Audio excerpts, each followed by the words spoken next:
ఎందుకంటే ఇది మామూలు ఇన్సిడెంట్స్ కాదు. 17 మంది ఆ రకంగా చనిపోవడం అనేది ఎట్ ఎ టైం, కొన్ని ఒకటే దగ్గర ఒకటే ఇంట్లో అన్ని వాళ్ళ అక్కజల్లెల పిల్లలు వాళ్ళు కొందరు ఎట్ ఎ టైం అనేది. ఇప్పుడు మా గవర్నమెంట్ కాంగ్రెస్ వీళ్ళు చనిపోయారు అనేది ఒక టెన్షన్, ఆడ పరిస్థితులు తెలుసుకునేది ఒక టెన్షన్, బయట ఎవరైనా బతికే అవకాశాలు ఉన్నాయి అనేది ఒక టెన్షన్. కాంగ్రెస్ గవర్నమెంట్ ముఖ్యమంత్రి రేవంత్ రెడ్డికి ఏముంటుంది, వాళ్ళు బతకాలని ఉంటుంది, బయటపడాలని ఉంటుంది, అదే సీఎం గారిని కోరుకునేది అంతే. ఇప్పుడు ఇదొక మాకు ఒక టెన్షన్ ఉంటే కిషన్ రెడ్డి వచ్చి ఒక టెన్షన్ పెట్టిండు, ఈయన రాజకీయం చేస్తున్నాడు ఎక్కడొచ్చి. ఇప్పుడు గుజరాత్లో దాదాపు ఒక వంతెన కూలి గుజరాత్ రాష్ట్రంలో, అక్కడ ముఖ్యమంత్రి బీజేపీ, ఈ దేశానికి ప్రధానమంత్రి మోడీ గారు బీజేపీ. ఆ రాష్ట్రంలో బ్రిడ్జి కూలిపోయి ఒక దాదాపు 140-150 మంది చనిపోయారు. రాహుల్ గాంధీ గారు ఏమన్నా విమర్శించిరా? ఏమి ఇది మోడీ గారే కూలగొట్టిండు లేకపోతే అని అన్నాడా? ఆయన ఏమన్నాడు? రాహుల్ గాంధీ గారు చాలా బాధ అనిపిస్తున్నది ఆ బ్రిడ్జి కూలిపోవడము అని ఆవేదన వ్యక్తపరిచాడు. అది మనం చేయాల్సిన బాధ్యత, మన పని అది. రాజకీయం చేయలే కాంగ్రెస్ పార్టీ, రాహుల్ గాంధీ గారు చేయలే.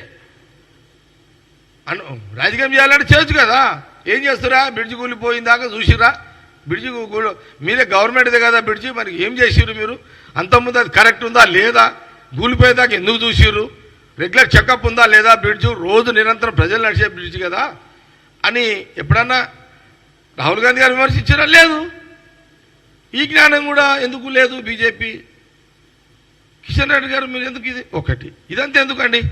స్వయంగా మీరే కదా ఈ రాష్ట్రానికి ముఖ్యమంత్రి రేవంత్ రెడ్డి గారు. మొన్న ఈ మధ్యకాలంలో మరి వారు భారత్ మాతాకి యాత్ర తీసిరు. ఒకరు భారత్ మాతాకి యాత్ర కిషన్ రెడ్డి గారు యాజ్ ఎ బీజేపీ ప్రెసిడెంట్గా, సెంట్రల్ మినిస్టర్గా వారు ఒక యాత్ర తీసిరు.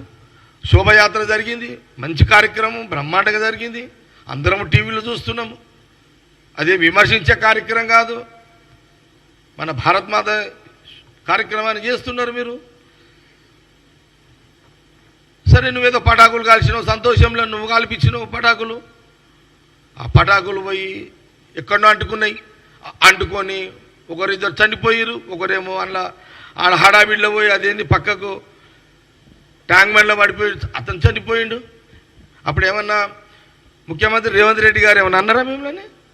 అయ్యో ఇట్లా జరిగిపోయింది, ఏంది ఇట్లా జరగవద్దు, ఇట్లా జరిగిపోయింది అని బాధపడ్డాడే కానీ మీరు అన్నట్టుగా అనలే కదా. ఏమయ్యా కిషన్ రెడ్డి గారు, నువ్వు పటాకులు దగ్గర నువ్వు కాల్పియడం మీద ఆ పటాకులు కాలవు, అసలు పటాకులే లేకపోతే ఆడ అంటుకునేదే కాదు. ఆ ఇద్దరో ముగ్గురో మరి వాళ్ళు చనిపోయే వాళ్ళు కాదు అని అనలే కదా ముఖ్యమంత్రి రేవంత్ రెడ్డి గారు, అనలేరు కదా. ఈ ఆలోచన మీరు ఎందుకు అట్లా మీరు నేను అటెంప్ట్ అయ్యారు?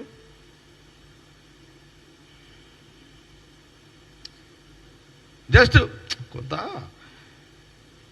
అంటే మేమేమో మా ప్రభుత్వం, కాంగ్రెస్ ప్రభుత్వం, మా cabinet minister CM Revanth Reddy గారు ఈ సంఘటన మీద ఎవరమైనా బాధపడాల్సిందే, బాధపడుతుంటారు. ఇట్లా జరగాల్సింది కాదు, జరిగింది అని ఆవేదనలో ఉన్న ప్రభుత్వము నువ్వు అక్కడ పోయి ఏదన్నా చిన్న లోపాలు ఉంటే సరిదిద్దాల్సింది పోయి మైకులు ముందు పెట్టగానే ఒక రాయి కొట్టాలని ప్రయత్నం చేసినావు. ఇది నాకు మంచిగా అనిపించగానే కొన్ని ఉదాహరణలు చెప్పిన. నేను ఇదేం తప్పుడు కాదు, జస్ట్ గతంలో మీ ప్రభుత్వంలో జరిగిన ఉదాహరణలు నేను చేస్తున్నా.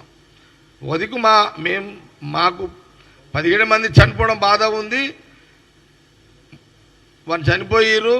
ఆ ఆవేదనను దాంట్లో వాళ్ళతో పాలు పంచుకుంటూ అక్కడ సర్వీస్ ఇస్తూ ఈ వర్షాన్ని మా ప్రభుత్వం ముఖ్యమంత్రి రేవంత్ రెడ్డి గారు వర్షాన్ని తెలియజేస్తూ యావత్ సమాజానికి, తెలంగాణ తెలుగు ప్రజలకు, అట్లాగే యాజ్ ఎ పొలిటికల్ పార్టీగా కాంగ్రెస్ పార్టీ కిషన్ రెడ్డి గారు రాజకీయ విమర్శలు ఆ స్థలంలో చేసిండు కాబట్టి దానికి కూడా మేము గాంధీ భవన్ ద్వారా మీడియా ద్వారా కౌంటర్ ఇవ్వడం జరుగుతుంది.